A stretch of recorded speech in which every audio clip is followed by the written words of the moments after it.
campaign openers. There are two that spring to mind that lots of people tend to start their campaigns off with. They're a trope. There's something that's used over and over again, and people say, oh, not that one again. You know what I'm talking about. The Tavern, and then maybe to a slightly lesser degree, you're locked in a prison cell and you all have to work together to escape somehow. Now, as I said, they're used a lot, but there's nothing inherently wrong with them. But what we're going to do today is show you our stance on them.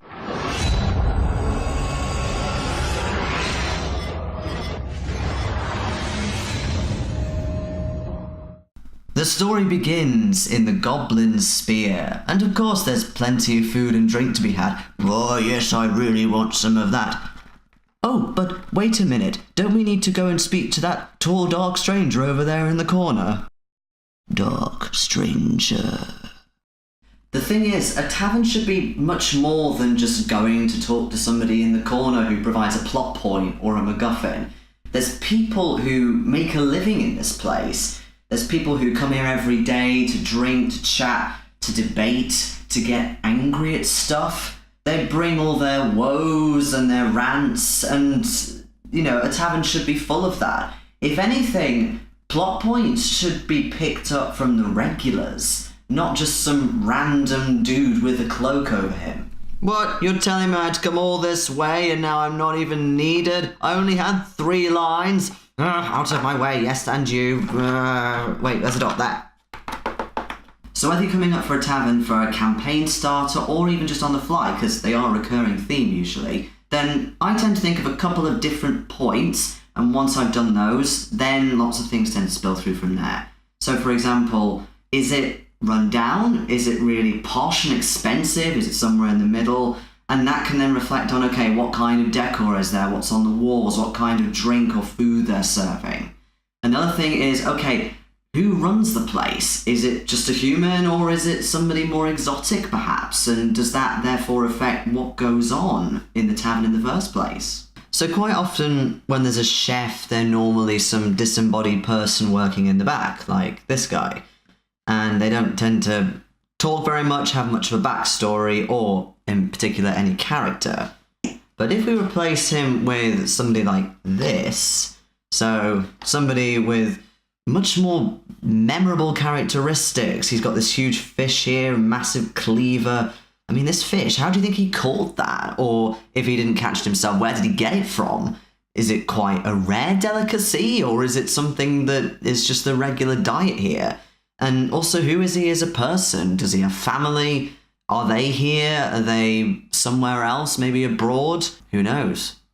The tone of the decor is really important because it just sets the flavour. Like here, I suppose you could call it a bit of a mock Tudor sort of decor, so maybe quite fancy, quite well off.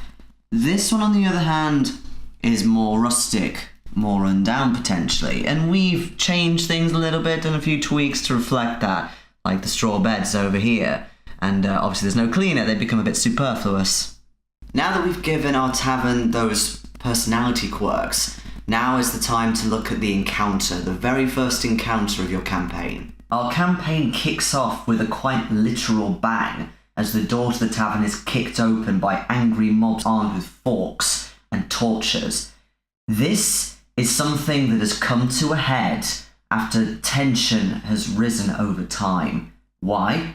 There have been plenty of adventurers passing through this tavern who have gone missing. But now, this high priest has put these people into a frenzy. But then, suddenly, a flaming ball catapults through the roof, causing the whole place to go up in flames.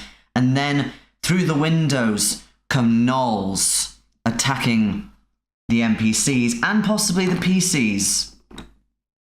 There are, of course, other things you can add to this, not just the main plot. For example, the bartender, seeing the gnolls come through, he rushes straight to his barrels to get them back into the cellar. He's got some rather valuable illegal items in there that shouldn't really be in there, but he's still waiting for his courier, and the courier hasn't turned up. Maybe the gnolls got him. As the fire rages on and the smoke spreads, suddenly this trapdoor bursts open, and out of it come loads of rich people.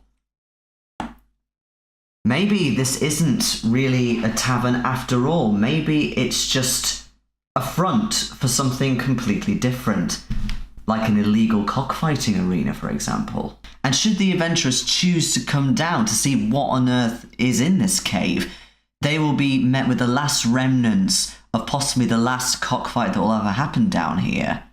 Place your bets. Why have people stampeded up the stairs? Well, because of this thing.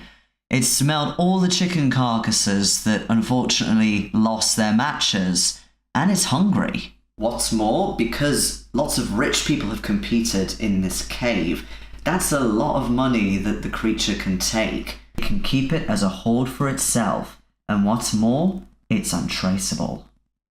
Okay, so maybe that's a little bit over the top for your very first encounter, so here are some more ideas, just in case you don't want to ramp it up to 1,000,000 first time. Maybe instead of having a tall, dark stranger in the corner conveying what the adventurers need to do, maybe have a message from afar. Perhaps our great wizard here spots something magically carved into the table that appears before him. Or maybe the barman starts talking seemingly in gibberish, but it's just for a brief moment that someone has possessed him. Maybe you could put in some other things that make the tavern just seem not quite right. There's a lot of food laid out for the adventurers, even for these two. And maybe you find a finger in one of them. Perhaps these seemingly missing adventurers never left the tavern at all.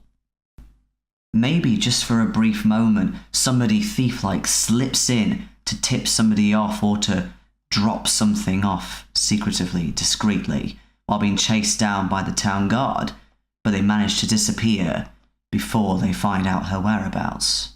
Or maybe she heads straight for the players themselves, gives them something valuable, and then leaves. Maybe she's looking to pick it back up later, or maybe she wants rid of it. Perhaps in the bedroom, there were some adventurers staying there the previous night, and they left a map behind, or something to that degree which gives the players a clue.